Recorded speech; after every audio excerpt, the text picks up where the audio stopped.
عن علي كرم الله وجهه عن النبي عليه الصلاة والسلام أنه قال: إذا كان ليلة النصف من شعبان فقوموا ليلتها وصوموا نهارها،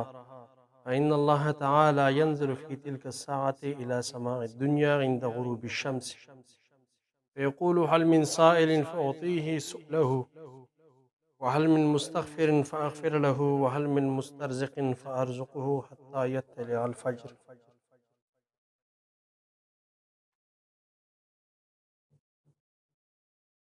د شعبان المعظم د نصف چې کوم فضیلت دی، څوارلسمه د شعبان چې نن ده، د دې فضیلت په باره کې سیدنا علی المرتضی رضی الله تعالی عنه مبارک نه د حدیث شریف را نقل دی. حضور نبی کریم صاحب الاولاق صلی الله علیه وسلم مبارک فرمایل چې کله د شعبان د څوارلسمې شپه شي نو فقوموا لیلتها، دغه شپې تاسو پاڅېږئ، وصوموا نهارها، او د دې د ورځې تاسو روژه نیسئ، یعنې د شپې عبادت وکئ او د ورځې روژه ونیسئ. فإن الله تعالى ينزل في تلك الساعة إلى سماع الدنيا عند غروب الشمس.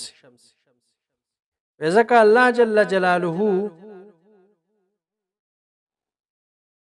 په دغه شپه باندې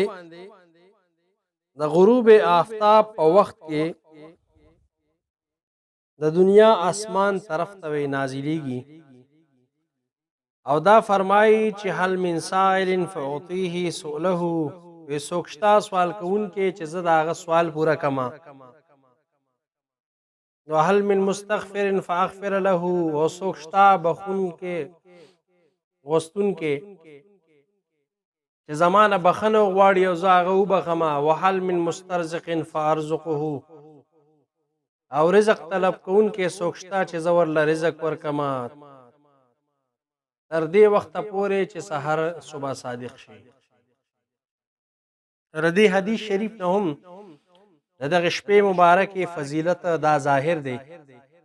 چې الله جل جلاله څومره مهرباني فرمایي. او بیا سیدنا عبدالله بن مسعود رضی الله تعالی عنهما فرمایي د حضور نبی کریم صلی الله علیه وسلم مبارک نه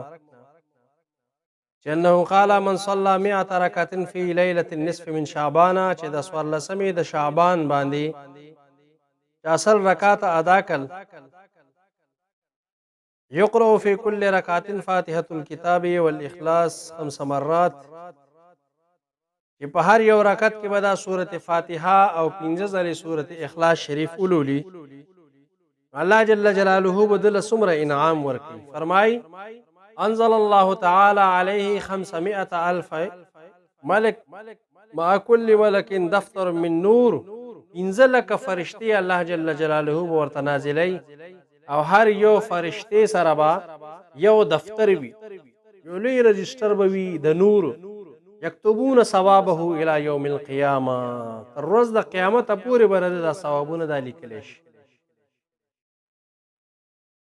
اول سے حضور نبی کریم صلی اللہ علیہ وسلم فرمائی کہ والذی بعثنی بالحق نبیا، چې زما د په هغه ذات باندې قسم وي چې زه په حق سره نبی را لېږلی یم.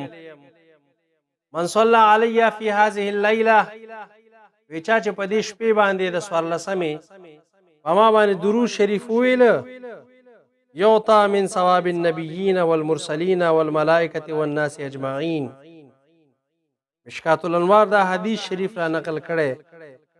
چې دغه سړی ته به الله جل جلاله د انبیاء کرامو، د مرسلینو، د تمامو فرشتو او د تمامو خلقو مقدار اجر او ثواب به الله جل جلاله د ته په عمل نامه کې ولي. دومره لوی فضیلت دا د دغه شپې باندې د درود شریف کې چې څوک درود شریف حضور نبی کریم صاحب الاولاق صلی الله علیه وسلم مبارک باندې دا وایي. لہذا تاسو کوشش وکړئ او په دې شپې باندې د عبادت دغه سلسله